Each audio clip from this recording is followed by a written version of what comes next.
कौतुक नाही. कन्हैया मथुरेमध्ये गवळणींसाठी रडतोय. कन्हैया गवळणींसाठी रडतो. ऐका ना, सुंदर संध्याकाळची वेळ आहे. संध्याकाळची वेळ ही प्रेमी जनांना विरह प्रदान करणारी वेळ आहे. आपल्या जीवलगाचा विरह जेवढा आपल्याला सकाळी होत नाही, पहाटे होत नाही, रात्री होत नाही, दुपारी होत नाही, त्याहीपेक्षा कैक पटीने जास्त सायंकाळी होतो. कारण संध्याकाळ ही विरह वेळ आहे. हो, आणि भगवान परमात्मा आपल्या राजमहालाच्या गवाक्षामध्ये बसले, खिडकीमध्ये बसले आणि मावळणाऱ्या सूर्याचं ते तांबडं बिंब कन्हैयाने जेव्हा बघितलं ना महाराज, देवाच्या डोळ्यामध्ये आश्रू आले. तेवढ्यात कुणाच्या तरी पावलांची चाहूल कन्हैयाच्या कानावर आली. देवाने पटकन आपलं उपकरण घेतलं आणि आपल्या डोळ्यातले अश्रू टिपले. पण समोरून आलेला भक्त उद्धव होता. त्या उद्धवाच्या नजरेतून देवाचे अश्रू सुटले नाही.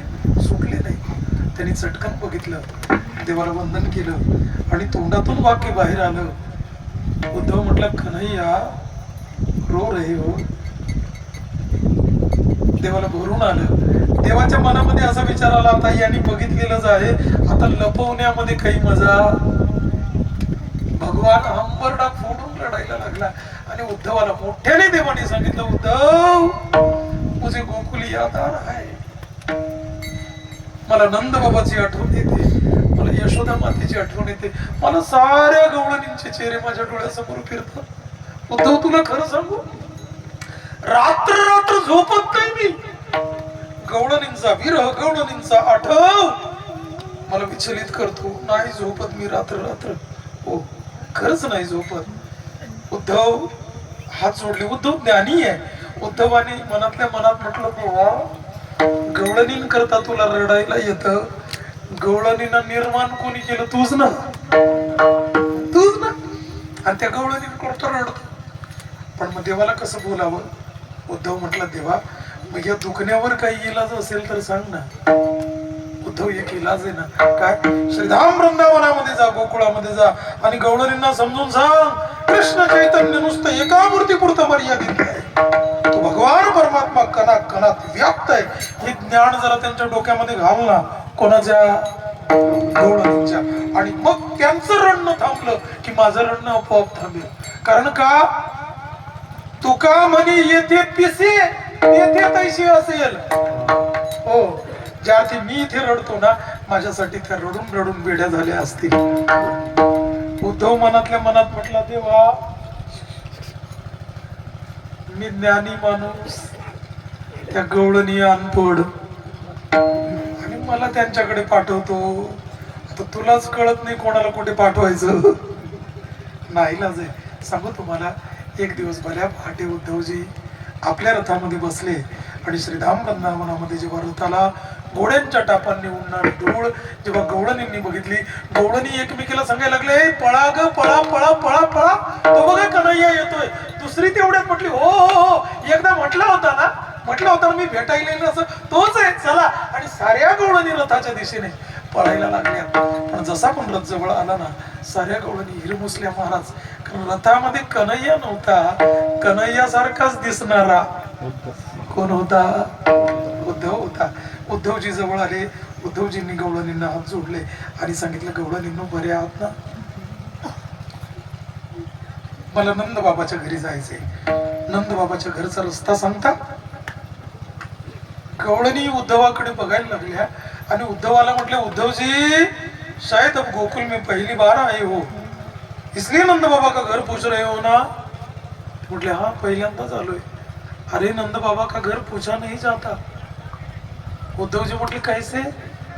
गवळणींनी गल्लीमध्ये पाण्याचा एक प्रवाह दाखवला, असा पाण्याचा प्रवाह, आणि गवळणींनी त्या प्रवाहाकडे बोट केला आणि गवळणी म्हटल्या, उद्धवजी ये जल की धारा देख रहे हो, ये जल ऐसा नहीं है. घर में किन्होंने जल का इस्तेमाल किया हो, बर्तन माजे हो या कपड़े धोए हो, उद्धव जी ये जल नहीं है. कृष्ण विरह में बहे मेरे नंद बाबा और यशोदा मैया के आंसू है. इतकं रडतात. अरे हे पाणी नाही रे, हे पाणी नाहीये. कृष्ण विरहामध्ये प्रवाहित झालेले नंद बाबा आणि यशोदा मैयाचे आंसू आहेत. तुला नंद बाबाच्या घरी जायचंय? म्हटले हो. या पाण्याच्या सोबत चालला जा, निघून जा. जिथे याचं उगमस्थान असेल ना ते नंद बाबाचं घर असेल. तुम्हाला सांगू, ज्ञानाचा अभिमान घेऊन आलेला उद्धव, ज्ञानाचा अभिमान गर्भगळीत झाला. महाराज चप्पल काढली पायातली आणि जमिनीवर टेकवली, आपलं रथामध्ये ठेवली आणि उद्धव मनातल्या मनात म्हणतो, या जमिनीवर पाय ठेवून चालण्याची पण माझी योग्यता नाही. त्या जमिनीवर साष्टांग दंडवत घातला, साष्टांग दंडवत घातला उद्धवाने आणि त्या पाण्याच्या प्रवाहासोबत गेला. दरवाजा वाजवला.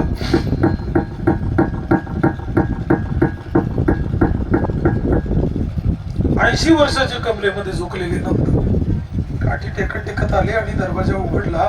समोर उद्धवाला बघितल्याबरोबर ओळखलं आणि लगेच तुम्हाला सांगू, हो ओळखलं आणि लगेच घराकडे तोंड करून ओरडले, अबे सुनती हो, उद्धवजी पधारे. यशोदा माता घरातून पळत पळत आल्या. आपल्या मुलाच्या वयाचा उद्धव. दोघांनी दोन्ही हात पकडले, उद्धवाला आसनस्थ केलं. ऐका ना दादा, एका पायाजवळ नंद बाबा बसले, एका पायाजवळ यशोदा माता बसली. दोघांच्या हातामध्ये उद्धवजींचे हात आहेत आणि दोघांनी उद्धवाला सोबत विचारलं, उद्धव हमारा कन्हैया कैसा है? कसा आहे रे आमचा कृष्ण? बरा आहे ना? चांगला आहे ना? त्यांचं हे वाक्य इतकं अश्रूंनी उथंबलेलं होतं, इतकं भिजलेलं होतं महाराज, हो की उद्धवजींच्या एका एका डोळ्याला 2-2 धारा सुरू झाली. उद्धवजींनी हात जोडले आणि सांगितलं, मैया कन्हैया बरं आहे, त्यांनीच मला पाठवलंय. मैया म्हटली, अरे बाबा, तो ज्या दिवसापासून गेलाय ना, आम्ही रडण्याशिवाय दुसरं काहीच नाही केलं. आणि तुम्हाला खरं सांगू, कृष्ण ज्या दिवसापासून गोकुळ सोडून गेला ना, सारी माणसं गाई गोपाळ गवळणी रडून रडून कृश झाल्या. एकच व्यक्ती कन्हैया गेल्यानंतर गोकुळामध्ये पुष्ट झाली, तिचीच तब्येत सुधारली. कोणी होती ती? यमुना मैया आहे. खरंच ना महाराज, कारण यांच्या रडण्याच्या अश्रूंचा दररोज पूर यमुनेमध्ये जाऊन मिळत होता आणि यमुनेला दररोज पूर येत होता ना महाराज, यमुनेला दररोज पूर येत होता. कसा आहे आमचा कृष्ण? चांगला आहे. नंद बाबा हळूच त्याला म्हटले, तू राजा झालाय का रे आता? आमचा कन्हैया राजा झालाय? उद्धवजी म्हटले, हो हो हो, तसं तर राजा उग्रसेन झालाय, पण राजकाज भगवानच बघतात. असं म्हटले बरोबर यशोदा मातेने हात धरला उद्धवाचा आणि उद्धवाला सांगितलं, उद्धव आमचा मुलगा राजा झालाय? हो हो. अरे मग त्याच्याकडे खूप दासदासे असतील ना, नोकर चाकर असतील ना? भरपूर नोकर आहेत, भरपूर दासदासे आहेत. यशोदा मातेच्या डोळ्यात पाणी आलं. यशोदा मातेने सांगितलं, उद्धव आता इथून तू जेव्हा जाशील ना, इथून तेव्हा जाशील ना, तेव्हा त्याला म्हणावं, कन्हैया तुझ्याकडे जर एखादा नोकर कमी पडला ना, नंद बाबाला बोलवून घे. धुणी भांडी करायला एखादी बाई कमी पडली ना, यशोदा मातेला बोलवून घे. तुझं धुणं भांड करू रे, पण सदैव तुझ्या शेजारी तरी राहू ना, तुझ्या जवळ तर राहू ना. बता दो शाम से उधो तेरा गुण भिगाएंगे. गोकुल को छोड़कर तुमने मथुरा को अपनाया है, मथुरा को अपनाया है. भूल क्या हो गई हमसे? काय चूक झाली रे आमच्याकडून, खरंच चूक झाली. कन्हैया आम्हाला सोडून गेला. पण उद्धवाने यशोदा मातेला थांबवलं आणि सांगितलं, आई तुम्ही एवढं प्रेम करताना कन्हैयावर, कन्हैयाचं सुद्धा तुमच्यावर तेवढंच प्रेम आहे, तेवढंच प्रेम. किती प्रेम आहे, किती प्रेम आहे माझ्या लालाचं माझ्यावर. उद्धवाने जरा संयम धरला आणि उद्धवाने सांगितलं, आई तुम्हाला सांगू, तिथे देवकी मैया आहे ना? म्हटले हो. एकदा कन्हैया बरोबर जेवायला जायचं योग आला. म्हटले बर. देवकी मातेने 2 ताटं लावली होते. कन्हैया पाटावर बसला, मी पाटावर बसलो. हातामध्ये पाणी घेतलं पाणी असं फिरवायचं आणि जेवायला सुरुवात करायची. पण कन्हैयाचं लक्ष ताटावर गेलं. काय झालं मला माहिती नाही. कन्हैया ताडकन ताटावर उठला आणि शयन कक्षाच्या दिशेने पळायला लागला. देवकी माता पाठीमागे धावली. अरे कन्हैया थांब थांब, लाला थांब, हे गोविंद थांब ना जरा.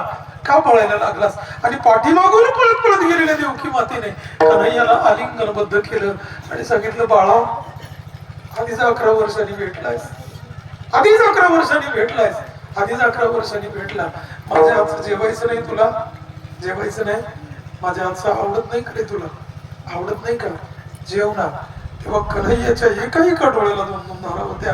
कन्हैयाने देवकी मातेचे दोन्ही खांदे पकडले आणि सांगितलं, नाही ग आई, तुझ्या पण हातचं जेवण मला खूप आवडतं, खूप मनापासून आवडतं. पण आई तुला खरं सांगू, तू ताटामध्ये एका वाटीत वाढलेलं ते साखर आणि लोणी, उत्तर हिंदुस्थानातली माणसं त्याला माखन मिश्री म्हणतात.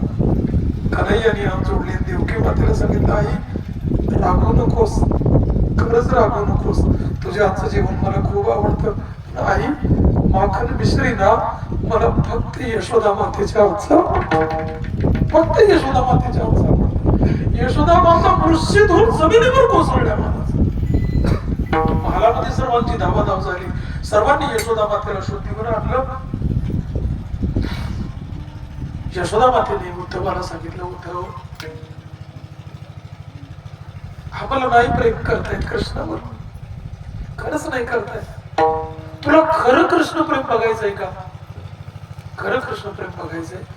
चल आमच्या बरोबर. सज्जन हो, तुम्हाला सांगू, उद्धवाचा हात धरून ज्या गायी भगवान परमात्मा चालत होता त्या गोठ्यामध्ये नेलं आणि त्या गायींकडे यशोदा मातेने बोट दाखवलं. उद्धव, हे कृष्ण प्रेम आहे, हे कृष्ण प्रेम आहे. साऱ्या गायींच्या डोळ्यामध्ये अश्रूंच्या धारा होत्या महाराज. आणि ज्या दिवसापासून नंदनंदन कन्हैया गोकुळ सोडून गेला नाही, या गायीने एकीने चारा खाल्ला नाही आणि पाणी पिल्या नाही. कृष्ण विराहामध्ये नुसत्या रडतात, नुसत्या रडतात, नुसत्या रडतात. असं जेव्हा बघितलं गदगद झाला उद्धव. सारांचं सांत्वन करून उद्धव निघायला लागला. गवळणी जरा आडवे आल्या. गवळणींनी कन्हैयाला आपल्या उद्धवाला सांगितलं, बरं आहे का आमचा कृष्ण? उद्धव म्हटलं, हो बरं आहे, फार प्रेम करतो तुमच्यावर.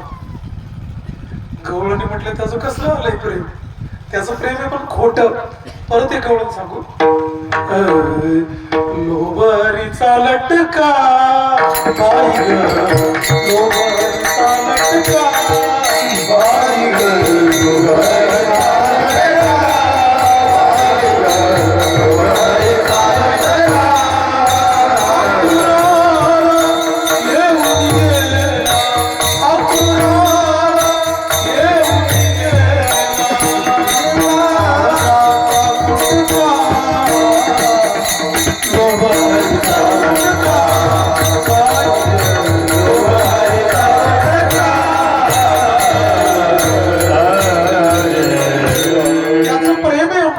त्याचं प्रेम खोट आहे असं गवळणी म्हटलं. तू चाललायस ना आता? हो. मथुरीला चाललायस ना? म्हटलं हो. आता निरोप सांग त्याला. काय खरमरीत निरोप दिलाय हो गवळणींनी. एक सांगू हिंदी भजन तुम्हाला.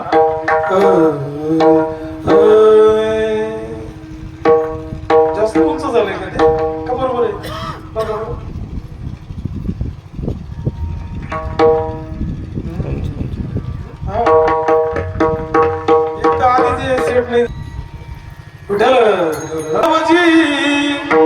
मथुरा में जाना,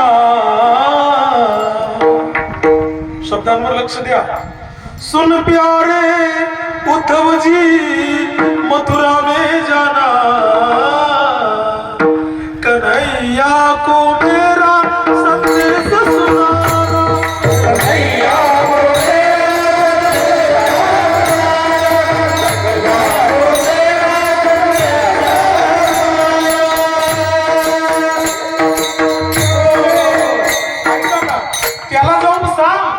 कहना की पहली का है प्रीत लगाई, प्रीत लगा के काना यूं बिसराई.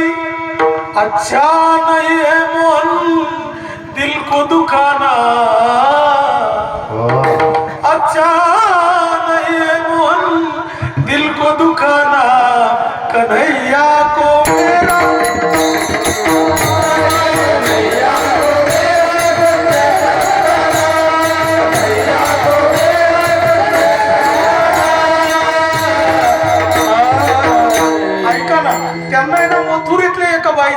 त्याला गवळणींना. तुम्ही सर्व महिला मंडळ माफ करा मला, पुरुषांच्या मनात जेवढा चटकन संशय येत नाही त्याच्यापेक्षा जास्त पटीने चटकन संशय स्त्रियांच्या मनात येतो. माफ करा सर्वजण मला, हो लवकर संशय येतो. त्या गोकुळातल्या गवळणी म्हणायला लागल्या उद्धवाला, खरे त्या मथुरातल्या कुबजीने त्याला एवढं काही बोलवलं रे, तो पार आम्हालाच विसरून गेला. मथुरा के कुबजाने क्या क्या भुलाया, तुझको तेरा वादा याद न आया, यूं ही ना पड़ता हमें आसुबाना, यूं ही ना पड़ता हमें आसुबाना, कन्हैया को मेरा संदेश सुनाना.